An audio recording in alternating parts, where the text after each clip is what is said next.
வெங்காய தொக்கு ரொம்ப குயிக்காக பண்ணிடலாம். சப்பாத்திக்கு சூப்பராக இருக்கும்.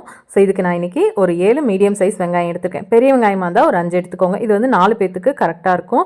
ஸோ இப்போ வெங்காயத்தை நான் ஃபுட் ப்ராசஸரில் போட்டு ஸ்லைஸ் பண்ணி எடுத்துக்கிட்டேன். இப்போ ஒரு பேனில் எண்ணெய் விட்டுட்டு 1 டீஸ்பூன் வந்து கடுகு வந்து சேர்த்துக்கிறேன். கடுகு நல்லா பொரிஞ்சதுக்கு அப்புறமேட்டு நம்ம கட் பண்ணி வச்சுருந்த அந்த வெங்காயத்தையும் சேர்த்துட்டு, இதுக்கு புளிப்புக்கு ஒரே ஒரு சின்ன தக்காளி, ரொம்ப வந்து சேர்க்க தேவையில்ல தக்காளி, இந்த மாதிரி ஒன்றே ஒரு தக்காளி மட்டும் நீல வாக்கில் கட் பண்ணி சேர்த்துட்டு, இப்போ இந்த வெங்காயம் தக்காளிக்கு தேவையான அளவு உப்பு சேர்த்துட்டு நல்லா வதக்கி விட்டுக்கலாம். ஸோ கொஞ்சம் நேரம் இது சிம்மில் வச்சு விட்டுலாம். அதுக்குள்ளே மசாலா பார்த்தீங்கன்னா மஞ்சத்தூள், மிளகாய்த்தூள், சாம்பார் தூள், இது 3 மட்டும் போதும். ஸோ மஞ்சத்தூள் 1/4 டீஸ்பூன் சேர்த்துட்டு, மிளகாய்த்தூள் 1 ஸ்பூன், சாம்பார் தூள் ஒரு 3/4 ஸ்பூன் வந்து நான் சின்ன ஸ்பூன் தான் எடுத்திருக்கேன். ஸோ அதில் வந்து 3/4 ஸ்பூன் வந்து சாம்பார் தூள் சேர்த்துருக்கேன். ஸோ இது எல்லாத்தையும் நல்லா வதக்கிட்டு ஒரு 1/4 டம்ளர் தண்ணி சேர்த்து சிம்மில் வச்சு நல்லா எண்ணெய் பிரியிற வரைக்கும் வதக்கி விட்டுக்கோங்க.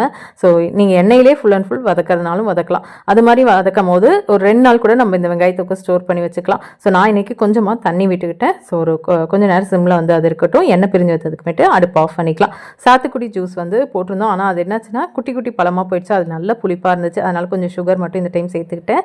ஸோ இப்போ 6:55 ஆகுது. அதுக்குள்ளே எல்லா சமையல் வேலையும் முடிச்சாச்சு. ஸோ மத்தியானத்துக்கு வாழைப்பூ வந்து கூட்டு, வெண்டைக்காய் பொரியல், கத்திரிக்காய் பொரியல் தான் பண்ணியிருந்தேன். மத்தியானத்துக்கு சப்பாத்தி வந்து எடுத்துகிட்டு போய்க்கிறேன். அதனால் காலையில் சாப்பாடு கொடுத்து ஜூஸை கொடுத்தாச்சு.